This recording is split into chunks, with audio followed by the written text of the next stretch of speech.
Welcome back to another TerranScapes video. Today I wanted to take a look at some river colors that I've been working on, and you may have seen previous videos that I've done, at least one maybe a few weeks back, where I was showcasing some alternative river colors that a customer had requested involving some teals and browns. Well, I have sent off a couple pieces to him for his review, and he sent them back to me with some feedback, and I've done a third color here to see if I can meet the expectations of the customer, and I think overall have made some really nice improvements to the color. So we're going to take a closer look at these, discuss some of the changes, and also some things that I've noticed about the coating for the river, and maybe some caveats and maybe a request for help from you folks to see if we can maybe together come up with a solution or a way to avoid the problem in the future. So let's take a closer look, and I'll show you what I mean. So here on the left you can see the first two pieces that I've done as iterations of different colors, and here on the right is the new revised piece, and I'd like to discuss that in just a second. But before I talk about that one, I just wanted to say what were some of the discussion that I've been having with the customer, and that'll help understand why some of the changes have been made. One of the things the customer was concerned about was some of the bright edging along the piece, and you can see that bright edging is shown on both of these. And the transition is a little smoother here, but ends up a little brighter, and over here is a little more abrupt and ends up a little bluer. When I had done this second iteration, I didn't have this piece in hand, and I was hoping that I was coming up with a darker mix. I did do some change in the color, reduce the amount of raw sienna that was in the actual base color, which brought out some of this blue. But otherwise, I don't think overall produced a very stark contrast between the two pieces in terms of their overall feel. Having them in hand allowed me to do a third one, in which I darkened the amount of sienna quite a bit and really eliminated some of the, well, proportionally, some of the teal. And what that ended up doing is producing a much greener base that does still have an essence of teal in it, and then also went for a slightly darker overall base color, so the transition from the deeper areas was a lot more suggestive rather than quite so crisp as was shown here. And I think this did a nice job actually of picking up areas that look a little bit more shallow with a little bit of a muddier, darker, deeper area coming through the courseway here. This is ending up being coating with a darker tint of Envirotex using some brown paint to give it an overall wash that gives it a little bit of a muddy feel. So that's the overall change. I like this piece quite a bit. I think it gives a much more realistic look for the waterway, and of course, well, we'll see when the customer reviews the video what feedback I get on it. But overall, I'm pretty pleased with the overall change, and I think it looks quite a bit better. Oh, I should also mention, some people may be wondering why this river is not on a river. The Envirotex is pretty leathery when it's cured, and is also pretty easy to peel away from the substrate if you can get like a knife edge underneath it. It holds on its own just fine. I've never had it peel on its own.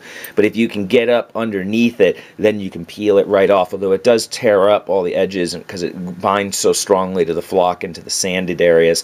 So once those have been torn off, then I went back in and patched it up just a little bit, just so I could make a proxy so that we could at least work on that color just with the backdrop of having a finished river piece.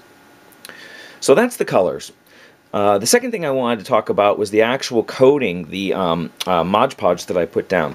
The Mod Podge, I usually apply 2 coats of it. Now this is 1 coat, which produces a ripple effect. And the Mod Podge overall is a bit softer, quite a bit softer than the Envirotex underlayment, and will receive, some dents if you apply pressure to it for a long time. What I've discovered, though, is that when I've had a fingernail mark or a thumbprint on it like I've just produced right here, a little bit of buffing, some aggressive rubbing with your thumb, and those will just settle right out. And actually, they come right away, and they're almost completely unnoticeable.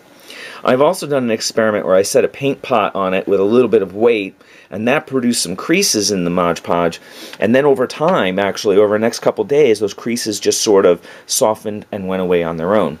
So I was feeling really positive about the Mod Podge in terms of its overall durability. But when I got the pieces back from the customer, I noticed a couple things that have given me a little bit of concern.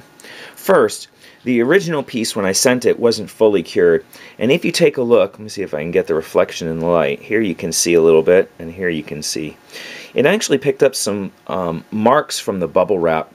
And this is the first time I've ever seen this kind of an effect, and I've mailed off dozens and dozens and dozens of river pieces without any problems from customers being mentioned. So I attributed that to just being not cured enough when I originally mailed the piece. So I went back and I've changed the way I cure the Mod Podge now, and I actually put it under warming lights for about 12 to 15 hours until it's completely transparent, and it's been that way for an hour or so. And then I removed the lights, let it cool down, and I know that it's fully cured and ready to ship. When I shipped the second piece, however, I can't remember if I did all of those steps with this one, but this piece I know was shipped when it was fully cured, and it picked up also some marks from the bubble wrap.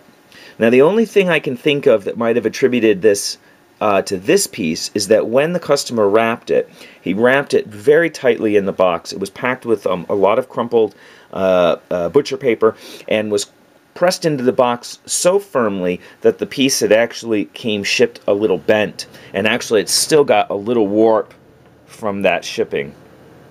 And it may be that that excessive amount of pressure on the Mod Podge for a long period of time has produced this effect in it. I did unwrap these several days ago, and I've been watching to see if they were going to smooth out on their own, and they really haven't. So I'm not sure what to do about that, and it's something that I'm going to keep an eye on.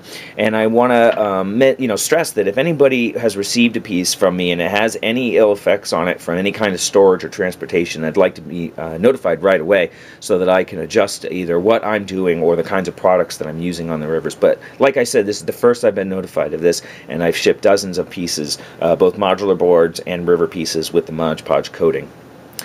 So as a final thought, just to see if we can get another another angle on this coloring, just to think for this as the final color, hopefully this camera is going to render this color suitably to be able to get a good sense of it.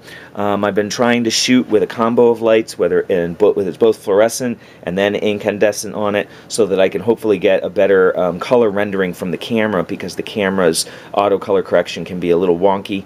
The software I'm using can fix it a little bit, but if it's way off, it's hard to fix. So we're going to take a look at this together and see, but at least you can get a side-by-side comparison to see how those transitions differ pretty strongly.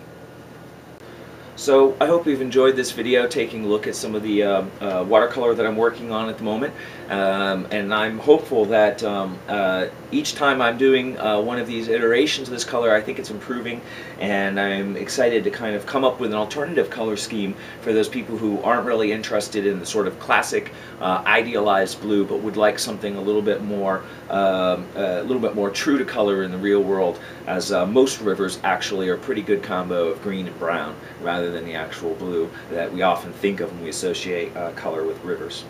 And of course, I also just want to mention, as I sort of spoke of before, that I always try to stand by my products 100%, and if there's ever a problem with anything that you've received, whether it be through transportation or through use, or if there's any defects at all, I want you to let me know right away, not only so that I can address your problem, which is always the most important, but also so that I can change my practices so I can improve the products for the future for all my customers. So I wanted to thank you once again for joining TerranScapes video, joining me for another one, and I hope you've enjoyed it. And I've been putting out a lot of videos lately, and they're a little bit time consuming to produce, so I'm probably going to try to take a week off while I wrap up a couple projects, maybe 2 weeks before I come out with another video. But saying that, I can't forecast anything, and who knows, I might slip one in between those time periods. But if I don't see you for a week or two, I hope you have happy gaming and you'll come back when I have the next video posted.